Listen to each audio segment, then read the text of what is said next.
आज तुझी वर्दी घालून मला घेऊन चालली ना पोलीस स्टेशनला, हे पण त्या बाबासाहेबांची कृपा आहे बरं तुझ्यावर. मला हसायला आलं, मी अजूनही आनंदी आहे, मला काही वाईट वाटत नाहीये. आणि ज्या संविधानाने आज मला ही ताकद दिली आहे, त्या बाबाला जेव्हा हे संपवायला जात आहे तेव्हा त्यांची ही लेख तेवढ्याच निडरतेने उभी राहिली आणि ह्याचा मला खूप अभिमान आहे. एवढीच माझी मागणी की त्यांच्यावर अॅट्रॉसिटी दाखल करावी, अन्यथा ह्याच ठिकाणी मी उपोषण चालू करणार आहे. केलंच आहे असं समजा. संविधान दिवस आहे हे सगळ्यांना माहिती आहे.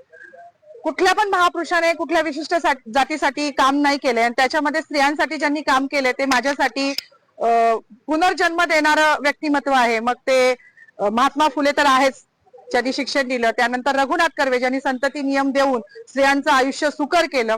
आणि तिसरे म्हणजे जे कायमच ज्यांना पिढ्यानपिढ्या त्यांचं ऋण फिटणार नाही असे डॉक्टर बाबासाहेब आंबेडकर, ज्यांनी हिंदू कोड बिल, म्हणजे आज मला शोकांतिका आहे की मी जेव्हा जय भीमचा नारा लावला तेव्हा मला पोलीस स्टेशनला घेऊन येणारी जी महिला होती तिला पण म्हटलं, बाई आज तुझी वर्दी घालून मला घेऊन चालली ना पोलीस स्टेशनला, हे पण त्या बाबासाहेबांची कृपा आहे बरं तुझ्यावर.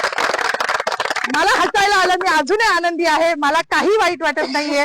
माझी नोकरी, माझं प्रमोशन मला काहीच कळत नाही, कारण माझ्या बाबासाहेबांनी हिंदू कोड बिलाचा जो राजीनामा दिला होता तो माझ्यासारख्या महिलांसाठी दिला होता.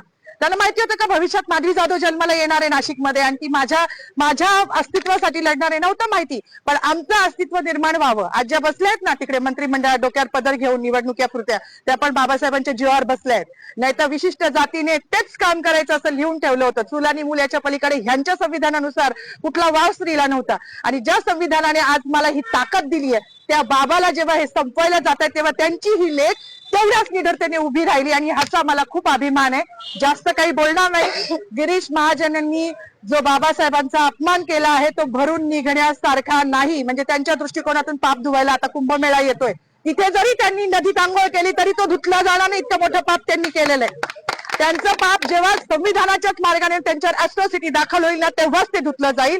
एवढीच माझी मागणी की त्यांच्यावर अॅट्रॉसिटी दाखल करावी, अन्यथा ह्याच ठिकाणी मी उपोषण चालू करणार आहे. केलंच आहे असं समजा, जोपर्यंत त्यांच्यावर अॅट्रॉसिटी दाखल होत नाही. बाकी मला काही म्हणायचं नाही. पुन्हा एकदा जय भीम. डॉक्टर बाबासाहेब आंबेडकरांचा,